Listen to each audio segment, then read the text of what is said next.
Chemical reactions, conversions with chemical reactions. Oh yeah, they're back. I know, you're happy, right? That's why we did that review, where we reviewed what we learned last semester.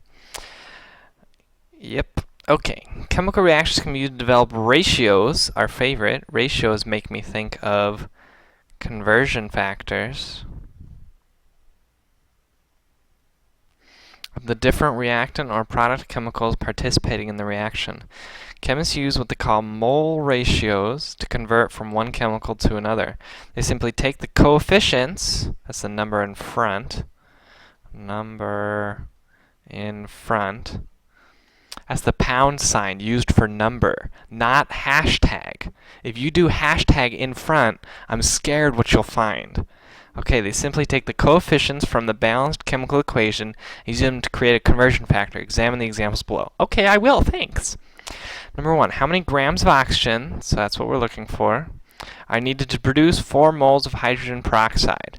So oxygen's O2, hydrogen peroxide is H2O2. So I'm going mole A, mole B, mass B. And this mole A, mole B, I'm not going to use the chemical formula, I'm going to use the equation. So we go 4 moles H2O2, moles H2O2 on bottom, O2 on top. But here O2 and O2 is 1 to 1, but where am I getting this from? I'm getting the 1 from right here, and the 2 from right here. So I'm using the chemical equation for my ratio. So then if I have 4 moles of this, I would have had 2 moles of this, right? Because for every 1 of these, there's 2 of these. So if there's 4 of these, there must be 2 of these. And then we just convert to mass using molar mass. So 2 times 32 gram per mole, 64 gram per mole, or grams O2. Let's look at this other one. How many grams of oxygen? So again, I'm looking for grams of oxygen, would be needed to fully burn 12 grams of magnesium. So magnesium's Mg, oxygen's O2. Here's my reaction. I noticed it's already balanced, because I noticed in here it said they have to use from the balanced chemical equation. Okay. So I'm going to go mass to mole, mole to mole, mole to mass. So mass to mole is just molar mass. So I take the molar mass of magnesium, grams cancels out, 0.5 moles Mg. Now I'm going to convert it to mole B. So I put mole Mg, mole O2 on top.